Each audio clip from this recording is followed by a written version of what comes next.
What's up, everybody? How's it going? I'm trying something new today. So, I usually play that intro with the music and such, and there's like a countdown and a timer. But I figured I'd kind of do something a little bit different today. So, I'll explain the slideshow here in a moment, but I'll be with you in a second. But everybody, I'm Ari Temkin. As you can see, this is Phantom. We are part of bringing you to the center of the Dallas sports discussion.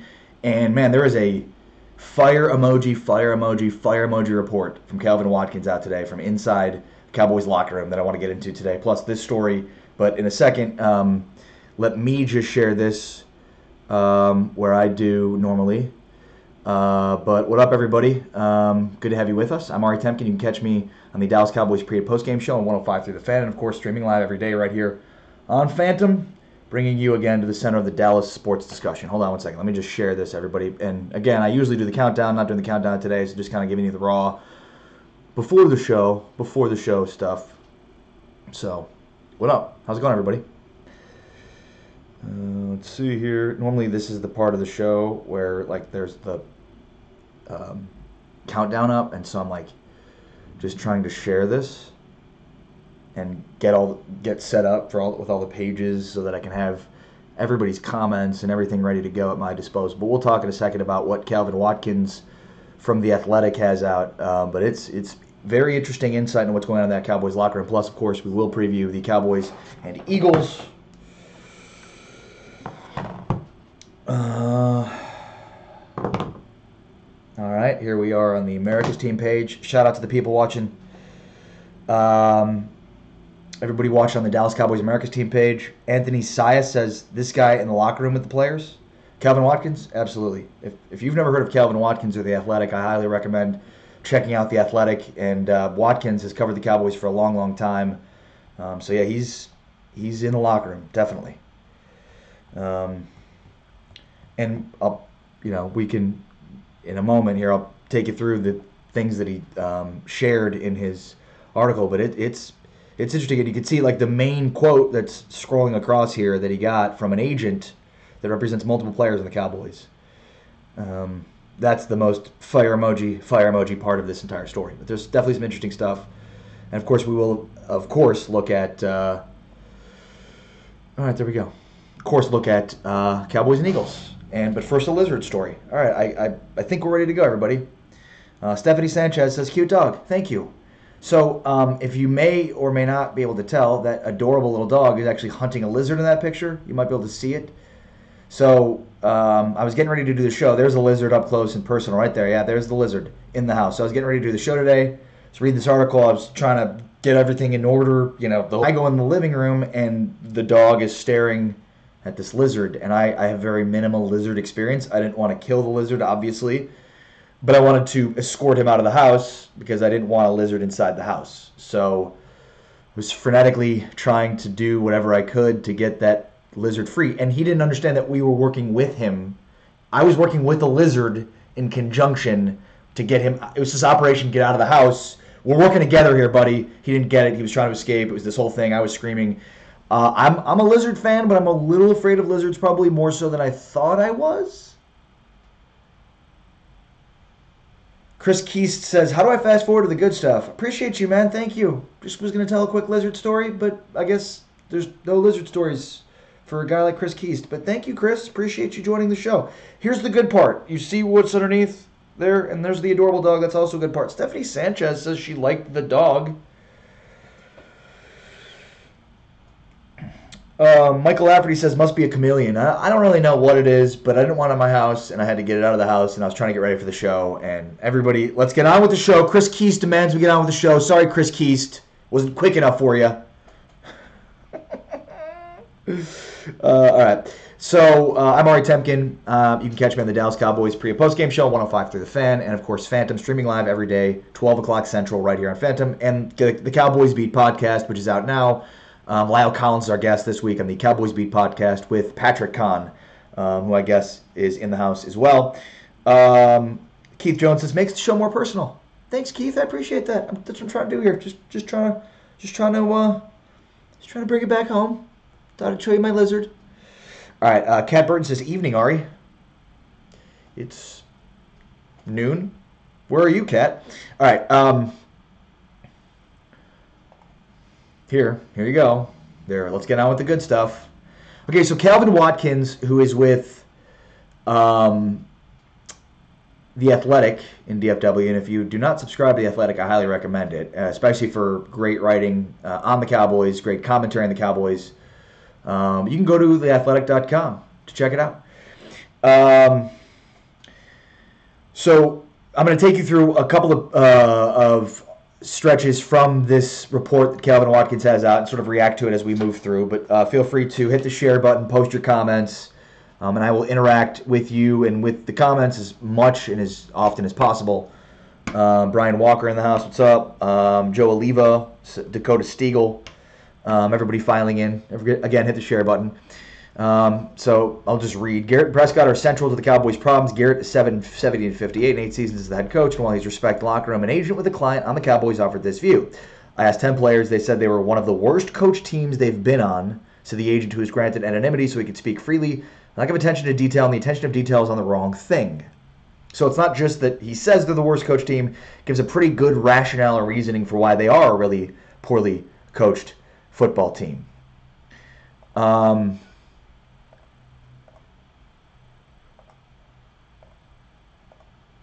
So this is the most fiery part of the entire article, as far as a direct quote from a player's agent. Here's another part. Garrett speaks to the team constantly about doing the little things. Slideshow's going too fast. My apologies, everybody. Let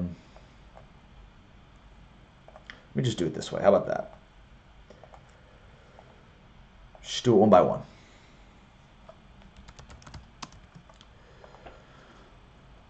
All right, so here's what was up there. Whoa! Organization's key. Garrett speaks to the team constantly about doing the little things, whether it's taking an extra step near the first down marker, securing the ball when getting tackled, or keeping your head up when tackling. At times, little things, if you allude to the Cowboys, even simple things like knowing the play. One unnamed player said the Cowboys' current 0-4 road record is attributed to not hearing the entire play call in the huddle. Sometimes you get to the line and just look at the center for when the ball is going to be snapped. Not getting the entire play call could be attributed to a player not paying attention when Prescott calls the play in the huddle more than being a noisy stadium.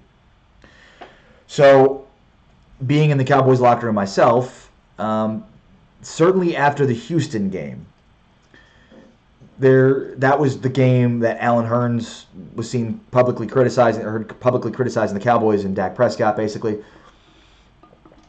And Brian Walker says, tell us something we don't know. We all know the coaching staff sucks. Yeah, but this is important stuff because this gives us what exactly is happening and the feelings of players. And the other part to this too is, some of these things you'll have to notice are not, they don't cause failure. They're products of failure.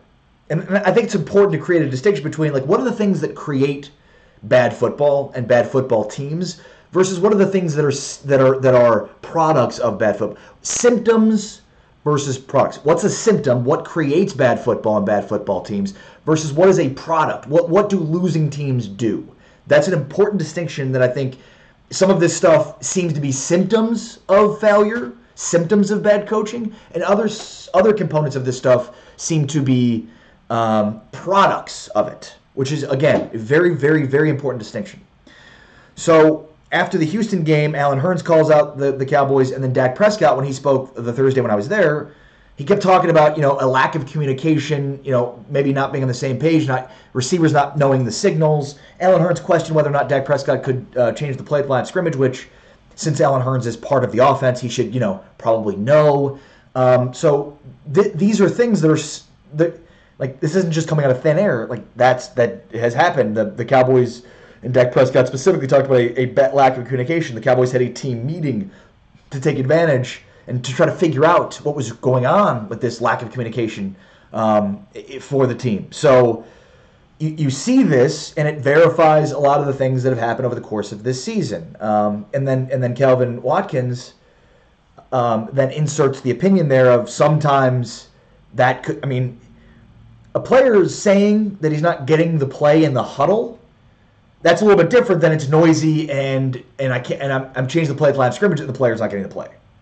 So, I mean, I think you talk about command of the huddle. That is in this report what Watkins is basically saying. Not getting the entire play call can be attributed to a player not paying attention when Prescott calls the play in the huddle. Okay, so let's go to the next one here.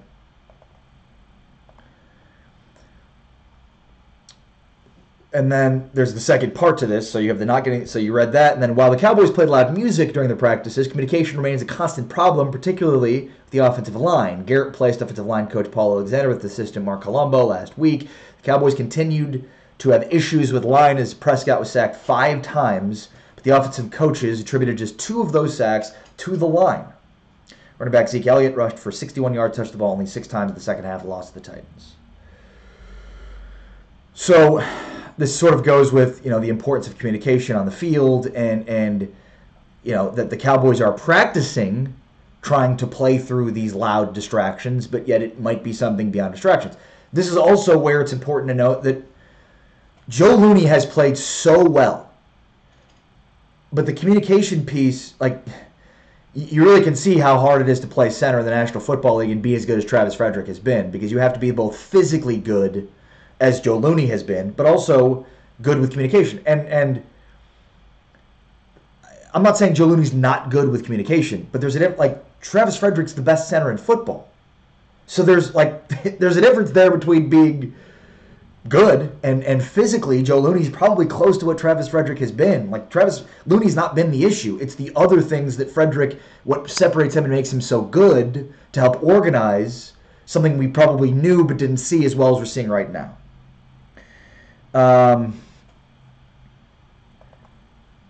The next slide. And this is the last one, and then we'll react to it. With Jones saying Prescott will be extended, some of the pressure on the quarterback should be lifted, but the team officials said of Prescott, he's pressing lots on his plate. And I mean, I think it's obvious that he's pressing. His play reflects that. I know Dalton Miller and I did a show earlier this week, and he talked about, he just, for whatever reason, seems like that Atlanta Falcons game is still in the back of his mind. And, I mean, maybe it's that, or maybe it's just that he's pressing because there's so much on his plate. And, so, I mean, I think, there's such a balance here because yesterday I was talking with somebody on Twitter about work ethic, and that's been a big piece here is, how is Dak Prescott's work ethic? And I'll get to your comments here in a moment, but I kind of wanted to just pontificate, if I might, and sort of set this up the right way and then react. But keep those comments coming, hit the share button, do your thing. So yesterday I was talking with somebody on Twitter. I know Patrick Kahn and I on our podcast were talking about this, and this is something we've been talking about throughout the week. Work ethic. The idea of Dak Prescott's work ethic. And certainly to a certain degree I have questioned it, and as have other people. But here's what I'll say about Dak Prescott's work ethic. We truly probably aren't yet in position to know if he does or does not have a good work ethic. There are legitimate excuses for Dak Prescott right now, right? Travis Frederick is out. You lost 60% of last year's offense. Witten and Dez Bryant accounted for 60% of the team's production. So you have a bunch of new receivers with no legitimate number one, something that though the Cowboys planned on it, it wasn't like Dak Prescott said, yeah, I'd prefer that. And then Linehan, who's clearly overmatched when it comes to play calling in the modern game. So, I mean, Dak Prescott is still developing. This is just year 3 for him. He's got an entirely new group of pass catchers. 60% of his production's gone, Dez and Witten. They don't even bring in a number one, and that was self-inflicted, but not something that Dak Prescott said he was okay with. And because he was trying to learn a bunch of new guys, he also didn't have a legitimate number one. So now they trade for one mid-season, so it's just another new weapon, new outside piece that now he's trying to learn, all while still developing as a quarterback within a bad offense. So it's not as if he doesn't have legitimate excuses for why this thing has gone the way that it has offensively, right? You look down the road, and we'll know 3-4 years from now if he has a good work ethic. And that's where this is a tough problem for the Cowboys, because they've got to make a decision pretty quickly here on his future. And they have to be betting on what his work ethic actually is. And that's probably the most important thing for any quarterback to have, period. It's the most important thing for anybody to have in life in general, but I mean more specifically the cowboy or the quarterback. And again, I'm not saying that, and I know people like Sean Christopher says, no, please stop making with the excuses for Dak Prescott. How can I basically say I'm both simultaneously blaming him but also making excuses for him that I think are legitimate? What I'm saying is it's hard to sort of gauge his true ability because he is still developing. All the while, you have all of these things that have happened around him that are conspiring against him. And maybe the worst of which is Scott Linehan. So, I mean, yeah, I guess you could say, please stop making excuses for Dak Prescott. What I'm saying is this is the most important question that the Cowboys have to answer, because it still bears to reason that he's a guy that you could win with, because he will, like, it's just year 3. It's not an excuse, it's just legitimate. But he might have already shown that he has no work ethic. That's what I'm saying is, if you're the Cowboys, you have to basically say, has this guy shown enough to me that I can trust him, that I can invest in him, and then if I get the right coaching staff in here and I get consistency with the players on the outside, and so there's the consistency there, can he become the guy? Now, you're not going to pay tons of money to do that. And as I've stated before, 70% of quarterbacks that are starting in the NFL were taken in the first round. So, you have to take a quarterback at the first round.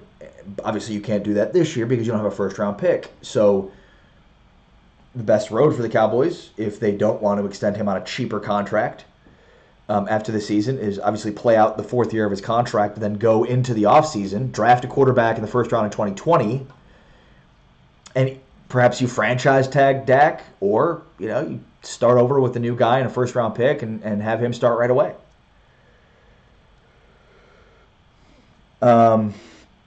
So, again, we're reacting to Calvin Watkins, the report from The Athletic. You can see it scrolling across the bottom, or you can read it here over my shoulder. But, look, I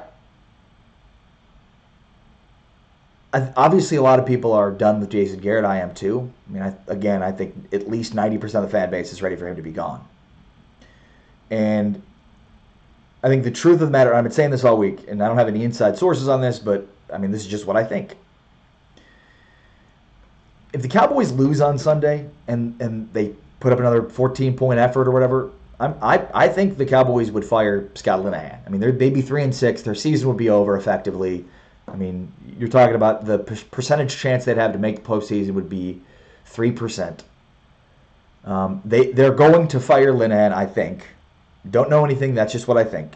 And Jason Garrett will become the play caller, the offensive play caller. And, the thing that I started to think about today as I was getting ready for the show and I was reading this report about Garrett specifically was, in 2013, Jerry Jones kept talking about the wanting to Jason Garrett to be a walk-around head coach. That if they took play calling off his plate, then they could have somebody else come in there and he could help design the offense. But then on the day-to-day, that person would call the plays, and and that Jason Garrett would sort of oversee the entire operation. Because look, let's be honest, Jason Garrett, when he first started as the head coach, and he was calling plays and managing everything, he was bad. He was bad at the end of games. Crap, he still is. He's not calling plays, and he's still bad at end of game situations. But the thing is, you could count on one hand, with just a few fingers, the positive attributes that Jason Garrett brings as a head coach. But the most important one is offensive play calling.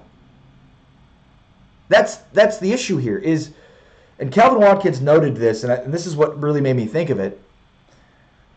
When Jason Garrett was the offensive coordinator, and I'll get to your comments in a moment here, but just bear with me. When Jason Garrett was the offensive coordinator under Wade Phillips, and at any time in the 7 years that he was the offensive coordinator for the Dallas Cowboys and the head coach in waiting, Jason Garrett's offenses were 5 times out of the 7 years in the top 10 of the NFL. 5 out of 7 top 10 offenses in the NFL. That's from Calvin Watkins' report that you're seeing here on screen. 5 of 7 years, top 10 offense. So that's his best attribute. His best attribute as a coach is offense. Designing an offense and then calling the plays on game day. And it's not just about designing the offense. So much of offensive success, probably more than 50%, in fact, maybe 70% of offense is play calling. You can design whatever offense you want. You can design a bad offense. If you have a good play caller, they'll make the offense look better. Play calling is way more important than offensive design. And Jason Garrett was good at it. He was. It's inarguable. As the offensive coordinator of the Dallas Cowboys, when he was calling plays, whether with Wade Phillips or as the head coach, the Cowboys' offenses were top 10 in the NFL 5 of the 7 years.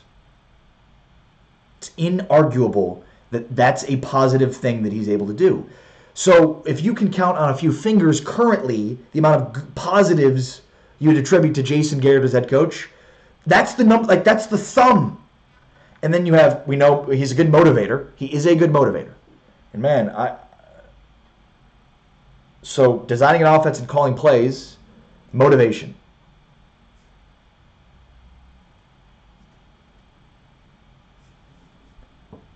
And you know, look, I don't know how much control Jason Garrett's had over the offense since he's been a walk-around head coach. But, I mean, I do know that this year they gave a lot of leeway to Scott Linehan to design, to build, to the person. This is his design. This is Scott Linehan's Frankenstein's monster right here. That's what this offense is. This bag of bleh. That's Scott Linehan. Now, Jason Garrett has his hands in it, but I mean, Jason Garrett was the last guy. This is according to Brian Broaddus, Dallas Cowboys. Jason Garrett was the last guy to sign off on releasing Dez. Linehan was the first. Garrett was the last. So, you know, look, I don't know if Jason Garrett had stayed as the play caller all these years, he would have been a better coach. All I know is like one of the main reasons he's a good coach, or you thought he was a good coach, is because of what he did as an offensive coordinator, designing an offense, calling plays, and you took that away from him, and now like that's the one like then why is he your coach? Because he's not a good walk around head coach, as evidenced by everything we've seen. What's funny is the only difference between Jason Garrett now and Jason Garrett then is that now he's just not calling the plays, and their offenses don't seem to be as good. Now they have had good offenses after Jason Garrett stopped calling plays, with Bill Callahan certainly as the offensive play caller, and even with Linehan a couple of years ago. So maybe they gave Linehan too much power, but you know, again, if Jason Garrett has very few positive attributes as a coach, but the most important one is designing and calling plays on offense, then to take that away from him seems ridiculous. And I mean, I do think this leads to a larger point, which is, you know, can coaches in the NFL or in football in general, we've seen coaches in football in general, and we've seen in the NFL, but what kind of a coach does it take to be successful as a coach while simultaneously calling plays, whether it be offensively or defensively? Greg Shelton in the house. What up, Greg Shelton? How are you, man? Big Cowboys fan, Greg Shelton.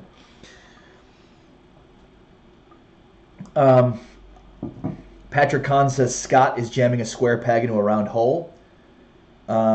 Rich Sampetro Jr. says then fire Linehan and make JG have 2 jobs. Well, I mean, again, I'm pretty sure that's going to happen based on no knowledge whatsoever of the situation if they lose to the Eagles on Sunday. And I mean, if it's 31-30, they might not fire Linehan, but I would imagine if they put up they're averaging 19 points a game this year, the Cowboys. 19. So they're in that wheelhouse, and they lose, I'd imagine Linehan will lose his job, and Jason Garrett will take over as play caller, and I mean, try to save whatever he could of the season, and I'm assuming most Cowboys fans would agree, and not save his job. Not sorry, Jason Garrett. John Fielder said Jimmy Johnson was the architect of the team that got us 3 Super Bowl wins. Sure.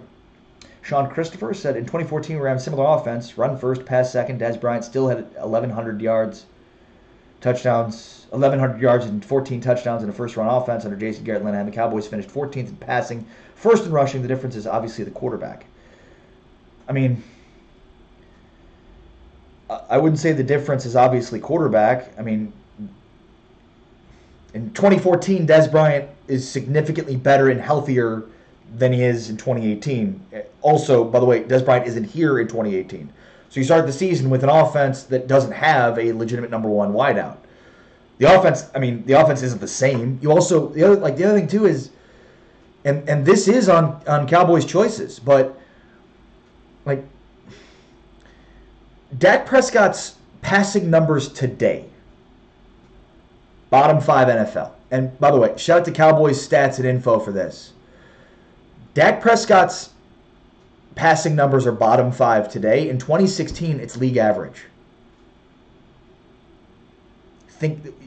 What that means is offenses are evolving fast.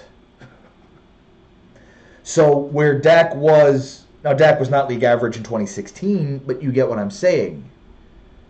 Statistically speaking, he's bottom 5 right now. He would have been league average 2 years ago. So the offense are running the Cowboys are running an antiquated offense. But also with that, let's go back to 2014. 2014, Tyron Smith was the best left tackle in football. Zach Martin was an All-Pro. Travis Frederick was there at an All-Pro. I mean, 2014, you had an offensive All-Pros. Romo was an All-Pro. Frederick and Martin were All-Pros. Tyron Smith was an All-Pro. Dez was an All-Pro. I mean, not first team, but Dez was on the All-Pro team. DeMarco Murray was All-Pro. He had, that's where the blood is on Garrett's hand for not getting further with basically an offense full of All-Pros. So, I mean, with all due respect, to say that what the offense was in 2014 with the same team and a different quarterback, are you kidding?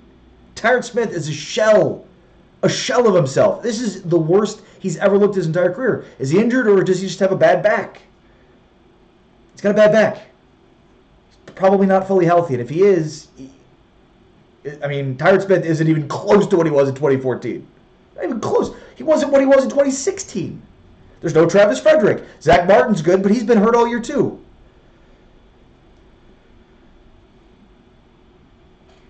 Corey Miller says 2014 should have been the year. I'd call that on play calling and Garrett as well. 2014, I will continue to say, was on Garrett and Marinelli for not being more aggressive against Aaron Rodgers in that Packers playoff game. I mean, you can go to the Dez catch, but the Rodgers, I'll say this until I die, the Dez catch was not the reason they lost. They lost because Rodgers was on one foot and they didn't go after him. And after the game, Marinelli was like, well, we were worried. If we went after him and tried to be aggressive against him, he'd beat us in the back end. And what happened? He still beat you at the back end. Ah! So, yeah, 2014, Jason Garrett, Rod Marinelli, passive-aggressive, not being aggressive. Don't get after Rodgers. Don't blitz him. Worried about the back end. So, not the same team in 2014. I'm close to the same team in 2014.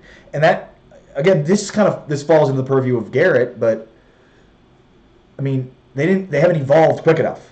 And this sort of made more sense after hearing from Linehan yesterday, where he's saying that when he first got here, they were a run-first team. You know, he first got here in 2014 was Linehan's first year here, right? Callahan left, and they brought in Linehan. And Linehan came in, and it's like, but they want to run the football with DeMarco Murray, and yet Linehan's a pass-first type offense. So he's saying when he came in here, they were run-first. And that was a big departure from him. And they've been run first the entire time. And now they hit this year, and they can't really run the ball very successfully, and they can't use the run to set up the pass because the league's evolved. And, like, even though they were dinosaurs going power football in 2014 and 2016, it worked more so than it's working now.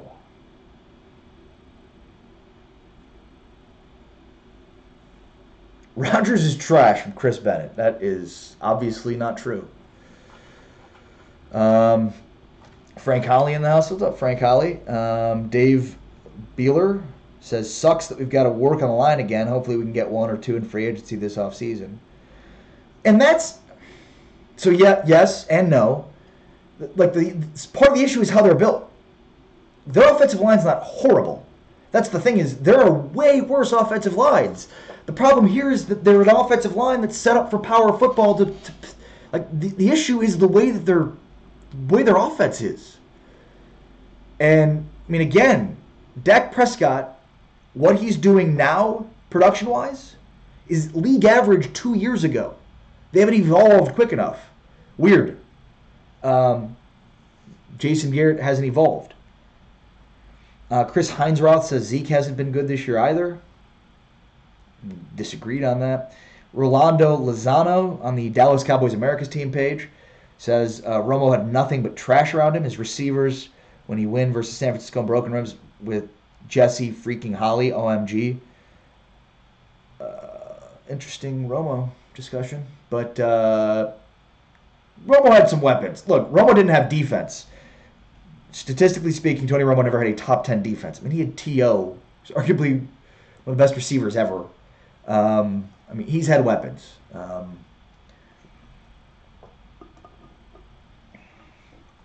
Sam Torres says, side note, got to give Looney a hand for how he's been able to step in this year. Sure, but, and again, Looney's been one of the least of their issues, but I do think there's been sort of a communication breakdown. And again, to kind of go back, reiterate what I said before, like, Travis Frederick is the best center in football.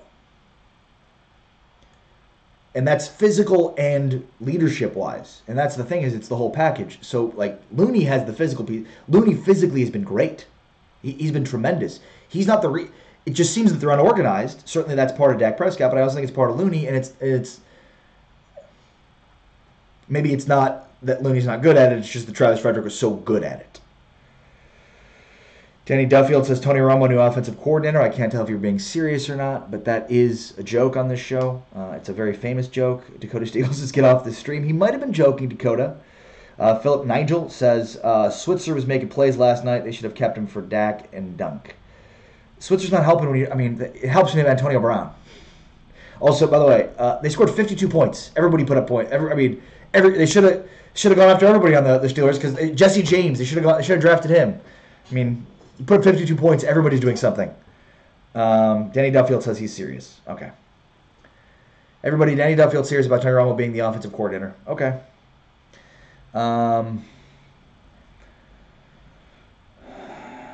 Romo had 13 Pro Bowlers in 2007, and that was top defense. Then Cabo happened, LOL. Also in 2009, Romo had 11 Pro Bowlers. Pro Bowl, a lot of alternates to the Pro Bowl. Let's go with All-Pro. Look at those numbers, Ryan, with All-Pro. Replace Pro Bowl numbers with, tell me how many All-Pros they had. That is more indicative. Pro Bowl, a lot of people get to the Pro Bowl. Their injuries, guys don't, why are we talking about Romo? For the love of God. I'm trying not to talk about Romo. You guys are dragging me back in. Talk Romo. No Romo. You know I love talking Romo. But look at this fiery report today. All right, what else we got, people? I'm going to talk about I'll obviously preview the game 2 here in a moment. But, all right, 12:40. Cool. We're doing good.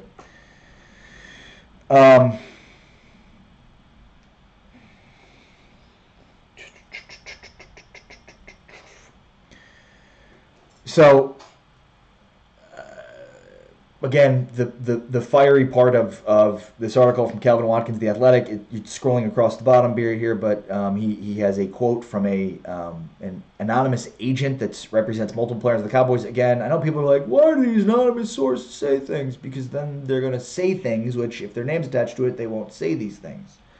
So we get these quotes that are criticizing people inside that locker room, and nobody's going to attach their name to it, so you don't get the quote if somebody attaches their name to it. Cool. I asked 10 players. They said they're one of the worst coach teams they've been on. Lack of attention to detail and lack of attention to lack of attention to detail, and the attention to detail is on the wrong thing, which makes a lot of sense. Corey Miller, Ari Edge, Romo to the profanity filter. Don't make me. And look, I will happily talk Romo most days. I just don't think today is that day. That's all I'm saying. We come back on Tuesday. I'll happily talk Romo. I might have solar in the house. in this studio with me on Monday or Tuesday. So like we can happily 12 o'clock on Tuesday we can talk Romo. Monday we gotta react to the game. But Tuesday we can talk Romo the whole day. Let's just Romo, Romo, Romo. Especially if they lose on Sunday. Be Romo heavy show. Scott Butler says 82 is impossible to replace, but they need good, consistent tight end. Tim Mariano, if true, Jason lost team, so clean house. If they lose on Sunday, their chance of making the playoffs are basically zero, which I said all year. They will fire Garrett if they miss the playoffs. I don't think they would fire Garrett midseason. Again, I'm saying that without having any information on this, that I believe the Cowboys will fire Scott Linehan if they lose on Sunday and if they don't put up points. I mean, again, if they score 30 points on Sunday and lose, it's a different story. But if they put up their traditional 15, 16, 17, 18 points, I believe they're going to fire Linehan and Jason Garrett will take over the play calling duties. Rich Sampetro Jr. says, love your show, at least you tell the truth. Appreciate that, man. Thank you.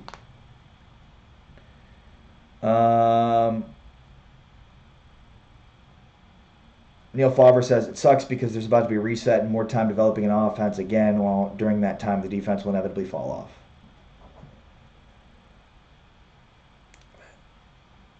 I wouldn't, it does not, there's nothing about bringing in a new coaching staff sucks. Nothing.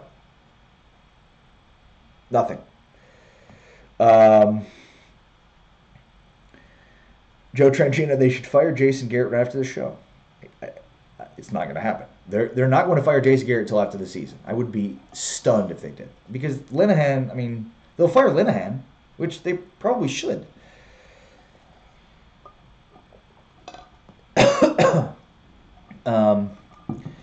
Why not fire him mid-season? Because, I mean, look, I'm not a Jason Garrett fan at all. If you watch the show, you know I'm very anti-Jason Garrett, but it makes no sense. I mean, it's the same. If you fire him, you're not going to make the playoffs if you fire him. You're not. So, what's the difference? I mean, just like you create more chaos. What would be the positives to firing him mid-season? Just to satiate fans? You'd be happy. I mean, would you?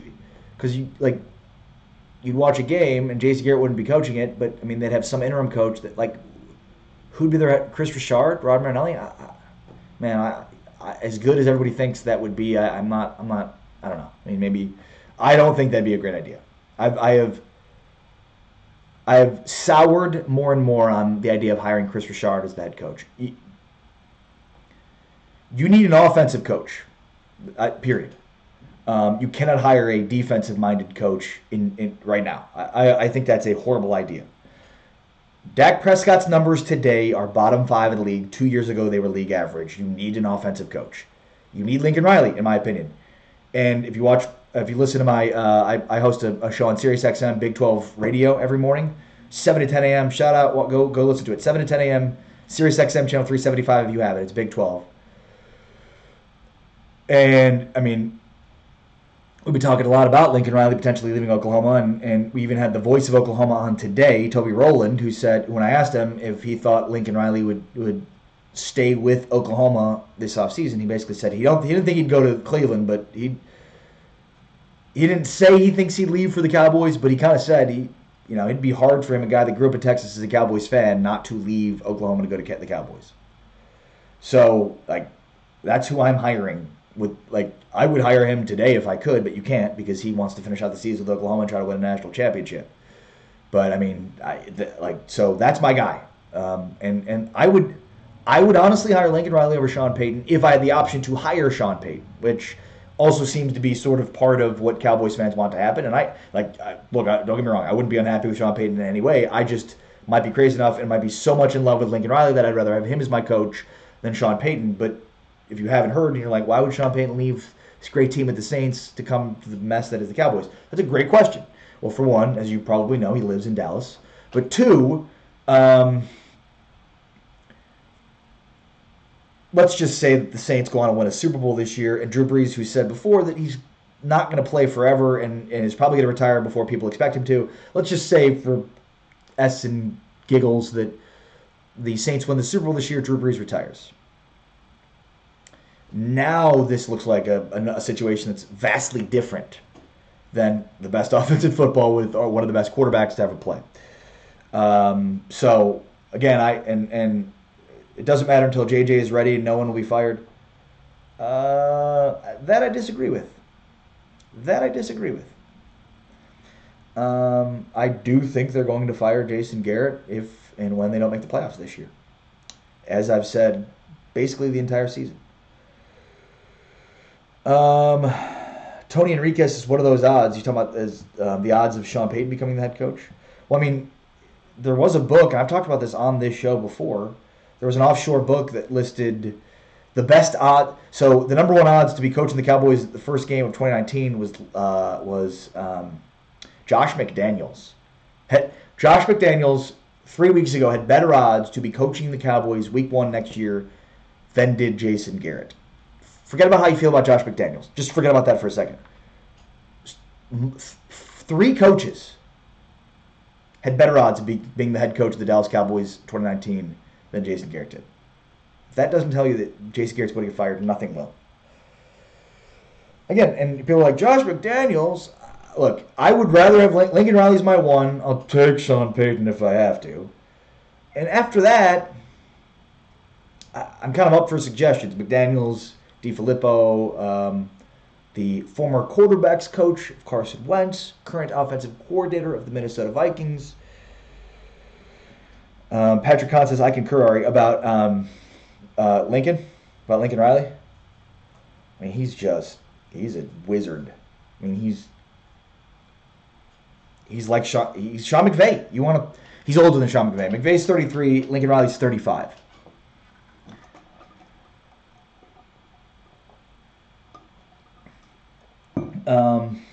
So really, really good reporting by the great Calvin Watkins from The Athletic. And a reminder, if you've not heard of The Athletic or you're hearing about it for the first time, or you're like, oh, I need to get a subscription, you should get a subscription. So go to theathletic.com and sign up today. You concur about JG gone. Yes, we've talked about this, sir. Patrick did not agree, but then begun agreeing because he heard someone spoke from above. And it wasn't God. Sonny Slaughter says we need a magic wand to make Garrett disappear. I don't think so.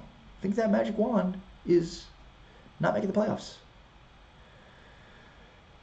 To me, best case scenario is Danny Easley says, guys, I'm a huge Oklahoma Sooners fan. Lincoln Riley will not, and our people will not leave Oklahoma for an OC job in the NFL. The only way he'd even remotely consider... Oh, yeah. Okay, I thought, yeah. Who's suggesting he'd leave for OC? Agreed. Anybody that's suggesting that the Cowboys should hire Lincoln Riley to be their offensive coordinator, no. Right. It would be a question of whether or not... Like, Lincoln Riley would have to think about it to be the head coach of the Dallas Cowboys. So, yeah. I think you were saying he won't leave to become the head coach of the Cowboys. He's not going anywhere unless it's to become the head coach of another team in the NFL. He wouldn't leave for any other job anywhere unless it's, I mean, he might, like the only job, he might be in position where like he's thinking right now, like the only job he'd leave Oklahoma for would be the Cowboys. Quite frankly. Jojo DeLocke, who has a extraordinarily frightening picture, says, let's just stop talking about what's not going to change and let's talk about how good our defensive line is. Okay, let's talk about how good the defensive line is. Give me Cliff Kingsbury as OC. Man, would that be amazing? That would be amazing. I mean, but I don't think Kingsbury would leave a head coach. I mean, maybe he would. Maybe he would. Because maybe Kingsbury says the only way I can become a head coach in the NFL is becoming an OC first. Lincoln Riley and Cliff Kingsbury. Although I want Lincoln calling plays. So, if I'm getting Lincoln, I want the whole Lincoln. I don't want half Lincoln. I want whole Lincoln. Chris Bennett says Kingsbury isn't leaving Tech. I wouldn't be so sure about that, Chris. Josh Holman says Jerry Jones likes puppets. It's a coach seems like he can and will give pushback. Then that is not the guy for Jones. Disagreed. I just disagree on that. Sonny Slaughter says time to part ways with Lee. Yeah, I'm guessing that's going to happen this offseason. Michael Bates says D-Law, top 5 defensive player. Yeah, probably. Can we make the playoffs if we run the table? It just doesn't seem doable. I mean, yeah, look, they could if they win on Sunday. This is kind of a moot point here. Like they win on Sunday, they're still very much in the thick of this. I mean, to say do they have to win out to make the playoffs? That I wouldn't. What are they? 3-5. I mean, you don't have to win out to make the playoffs. You just have to beat the Eagles twice, the Redskins again. Even those games, and 10-6. I mean, maybe 10-6 probably. You can probably lose one more game to make the playoffs. But I mean, they win on Sunday against the Eagles, and man, they're in good position to make the playoffs. So, I mean, I don't think it's out of the realm of possibility. I just don't know how they win on Sunday. And I guess that's where we could transition to talk about how they win on Sunday, if that could happen. Now, throughout Garrett's time here, and maybe just in recent history, anytime it seems like he's on the cusp of losing this locker room, they sort of defend him in a way with a surprising win. At least they did this year. The Jacksonville game's a reflection of that. In hindsight, it seems like the Jacksonville game was easier than it was going into the game. Jacksonville's not as good as we thought they were, and clearly their defense was just stupid, arrogant, or dumb, or all three, or what. But Richard Mann says, Travis Frederick update. Yeah, I mean, Richard, I'll just tell you what I've been saying all year. I just don't think he's going to play this year. It's unrealistic to expect him to play all this year. And I think, look, if it just takes all this year for him to get healthy and then recuperate and get back, because once he's not even done with the where he is in terms of the actual disease itself. So once that then cycles through, then it's a process of getting back physically to where he needs to be. So I mean, I would just forget about him playing the rest of the season, which sucks. But I mean, the thing is, the long-term outlook looks good. Jason Wright says, "Hey, Ari, late but here, brother. You're gonna have to rewatch this, man, because there's a lot of stuff we covered." Ryan Drab says, "Or Matt LaFleur, Tennessee's OC, he outcoached Linehan the other day." Sure, I mean, I would be opposed to Matt LaFleur. I mean, I want Lincoln Riley. I want Lincoln Riley. So Cowboys play Sunday night. You can catch the pregame show at 4:00, 105.3 The Fan if you live locally in DFW, and across the Dallas Cowboys Radio Network. Pre-game show at 4:00, post-game show to follow. Make sure to check that all out. Cowboys, Eagles from whatever they call their stadium in Philly. Some bank, something, I think. Whatever. Who cares? I'll figure it out before Sunday. Make sure to check out, if you've not yet already, all of the great Cowboys videos. We've got some really cool Cowboys-Eagles moments, like Tony Romo's last drive with the Cowboys. We've been talking a lot of Romo. You want to see, remember, he came in during the Prescott season 2016, had that one series against Philadelphia, threw a touchdown, the whole shebang. That was against the Eagles. And then, of course, Drew Pearson going crazy at the draft in Philly. That was bananas. That was awesome. So that video there, too. Cowboys Beat Podcast. Check it out either through Patrick Kahn on Twitter at Draft Cowboys or myself, Ari Sports. Also, which you can see right here, on the Facebook page. It's everywhere. Lyle Collins is our guest this week, and I asked Lyle Collins if he'd prefer to play guard, something that's been brought up a lot. Scott Butler says, "Truth, the truth, Ari. Just saying, good show. Thanks, man. I appreciate that." Sonny Slaughter, Bankrupt Stadium. That's a great name for a stadium. That is exactly what they call the stadium in Philadelphia. All right, so Eagles-Cowboys Sunday night. This is a tough one. This is a tough one to sell on the Cowboys winning, because have Patrick Kahn, correct me if I'm wrong, we still don't know who's going to start at left guard. Whatever. It's going to be Adam Redmond or Xavier Suafilu, and they're going up against Haloti Ngata, and even though Ngata's not what he was, he's still good. Oh, and by the way, Fletcher Cox is what Ngata was when he was at Baltimore. So Fletcher Cox is one of the best interior defensive linemen in the NFL, and welcome to starting at left guard, Adam Redmond or Xavier Suafilu. So tough week to be losing Connor Williams. So that sucks. That's not good. And Carson Wentz is playing well. They got Carson Wentz 4 weeks ago, but he's playing really well now. I mean, he has had 3 weeks of he's throwing 30 plus completions per game or 30 plus attempts per game and a quarterback rating of 115. So I mean he's back on a roll again. So we'll see. They obviously have to pick up their pass rush. The Cowboys do and get after him. But you know this offense has to figure out how to make it work because Dak's going to see pressure, and obviously we've seen that Dak crumbles in pressure. So hopefully they figured out short routes, ways to get the ball out of his hand quickly because they're going to have trouble.